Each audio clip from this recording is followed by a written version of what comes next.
Greetings. I want to talk to you a little while about something that ministers don't usually talk about, and that's how young men and young women would get together and meet each other in first century Israel during biblical times is probably a better way to say it. It was very difficult for the genders to get together and have a conversation or to have an introduction in any way, shape, or form because everything was so strictly controlled by the Torah, or more significantly by their parents, especially for women who were so carefully watched and so carefully guarded. In the slightest little infraction, they could be labeled as a prostitute or be called a lady with a bad reputation, or perhaps even stoned. The Torah was very strict. But let's talk about how they would live their lives and just go through it.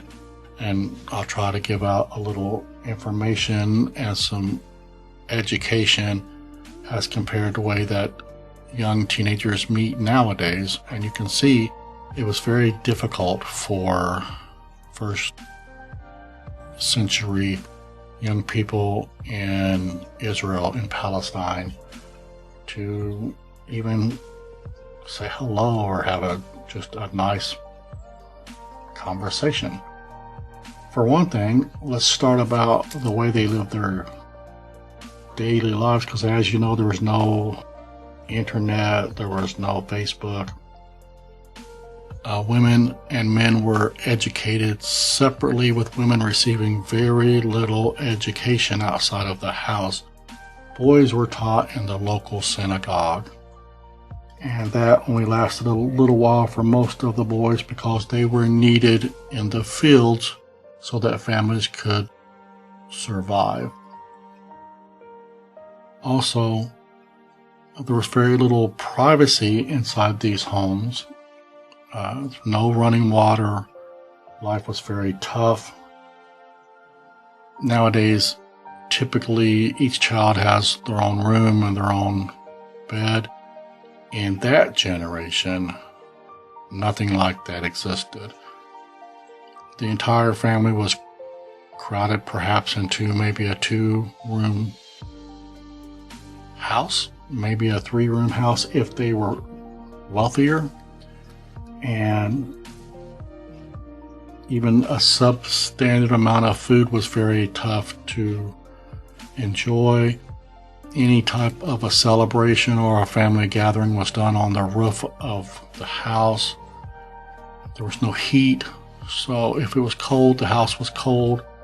And if you were a poor farmer or a poor shepherd, you brought your animals in and they slept with you inside the house, which made living even more intolerable. You needed those animals simply to survive long term. Females would bathe on roofs of houses for privacy, thus the story of David and Bathsheba. And we can look at that in 2 Samuel verses 2 through 5. One evening, David got up from his bed and walked around on the roof of the palace. From the roof he saw a woman bathing. The woman was very beautiful, and David sent someone to find out about her. The man said, "She is Bathsheba, the daughter of Eliam, and the wife of Uriah the Hittite." Then David sent messengers to get her. She came to him, and he slept with her. Now she was purifying herself from her monthly uncleanness, so she had just finished having her monthly cycle. Then she went back home. The woman conceived, and she sent David word saying, "I am now pregnant." This was pretty typical. This is not an unusual story inside Scripture simply because of the lack of privacy. Women generally would clean themselves on the roof of their houses. And the issue here is, if you were wealthier and you could afford a bigger house or mansion, then you could look down upon your neighborhood and the poorer people and see women bathing. And since water was very precious, the water had to be carried from the well up through the streets into these little houses and up to the top of the roofs. And it was obvious what was about to take place. So the Bible doesn't talk about it, but I'm sure there were a lot of young men with lusty eyes waiting for these opportune moments to observe these mysterious hidden young females who they could not really converse with, being naked and taking baths. Just think about that for just a moment. Being naked on a rooftop due to a lack of privacy. This also would be the same issue for males. They would have to take their baths up on their roof. Imagine if you're a married couple and you wish to be intimate, the lack of privacy there also. Let's talk about courtship. A good example here is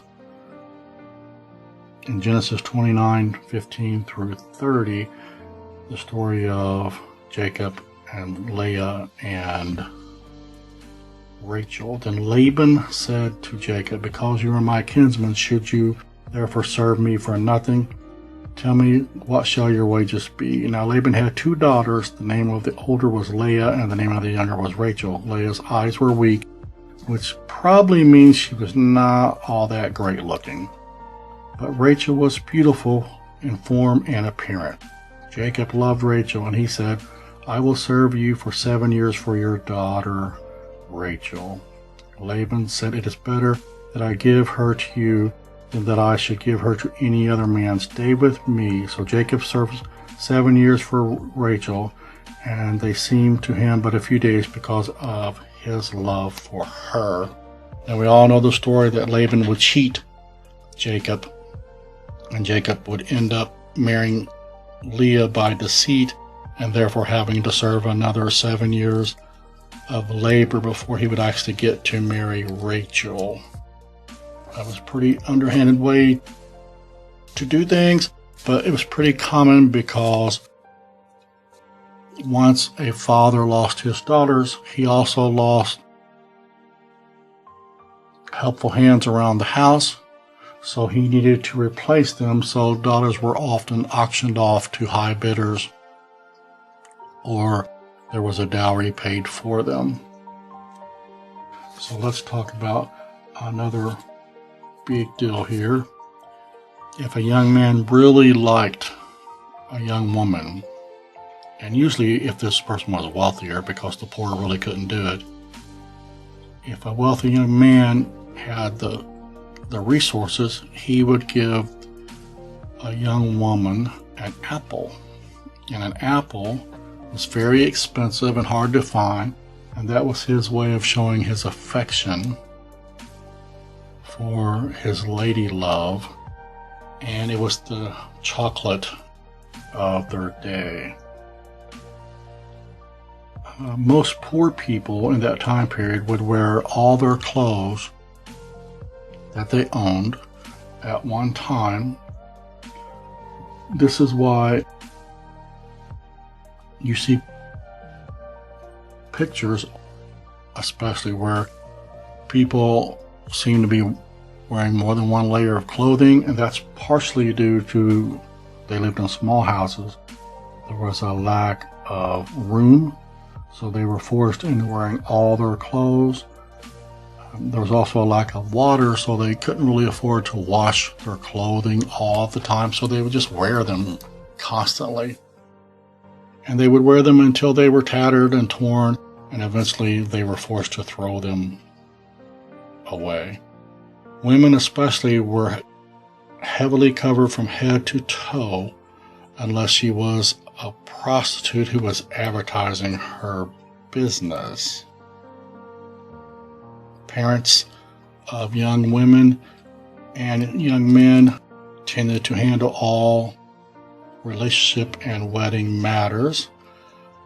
and the wives came to live with the groom's family. The places to be in the know and the places to meet people, there were two real places. One was the city gates. You would go and hang out at the city gates like Absalom did, and I'll read you a little story here that backs it up. Let me find it real quick. Let me see here. It was 2 Samuel 2 through 6. So Absalom would get up early and stand near the city gate. Anyone who had a problem for the king to settle would come here. When someone came, Absalom would call out and say, "What city are you from?" The person would answer, "I am from the tribes of Israel." Then Absalom would say, "Look, your claims are right, but the king has no one to listen to you." Absalom would also say, "I wish someone would make me a judge in this land. Then problems could come to me and I could help them get justice." People would come near Absalom to bow to him. When they did, Absalom would reach out his hand and take hold of them and kiss them. Absalom did this to all the Israelites who came to King David for decisions. In this way, Absalom stole the hearts of all of Israel. This is just a way that you would meet anyone who was going in or out of the city gates, because that's where the action was. That's where the merchants came in and out. That's where travelers came in and out. That's where people could actually go and have a conversation with both genders.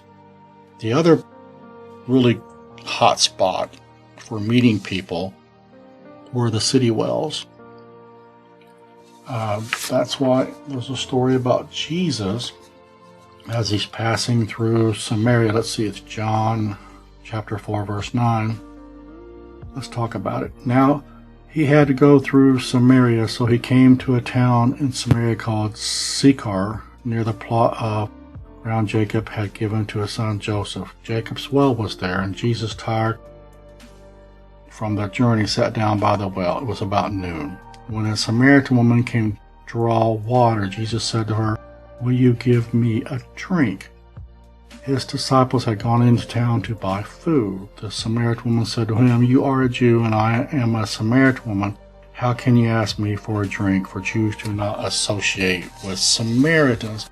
So that shows you that all people were going to the wells, and they were having conversations. And this was a place where young men can meet young women. And according to custom, if a young man asked a young woman for a drink, and if she were to dip her bucket into the well and pull out water for the young man, that meant she was available for marriage. If she refused, then she was not available, and she would just walk away. This was a simple way that they could work it out whether they could have a relationship or not. Men could also take unto themselves several wives, so it would not be unusual for, say, Mary, the mother of Jesus, to have been one of several wives and not Joseph's only wife. We just don't know. A young woman would get married. There would be a dowry involved, so let's talk about that for just a little bit. So what is the difference between a dowry and the bride price? The bride price is what it sounds like, a specific price paid by the bridegroom or his family to the bride's parents, depending on the society and the period. This could either be a set price for the bride, virgins having a higher price, or a negotiated price based upon the perceived worth of the girl. Beautiful or especially industrious women being more highly valued in the biblical Torah. The dowry, on the other hand, is the wealth a woman brings to her husband as part of the marriage. The dowry has usually been provided by the woman's family at the time of the marriage. The idea behind the dowry is to aid the beginning of the new household, aiding the new husband in the provision for his wife. Interestingly, the dowry has usually been greater than the bride's price in those cultures practicing both traditions, suggesting that the concept buying a wife misunderstands the reason behind such transactional marriages.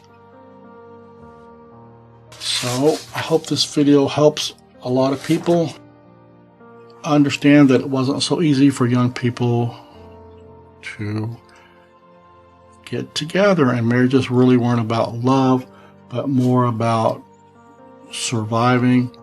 And when someone did get married, the bride would move in with the groom's family, and there would typically be an addition added to an existing house. Again, depending upon your wealth, typically for most people, it would be very small. Privacy did not exist. Everyone knew everybody else's business. So I appreciate you listening to another video.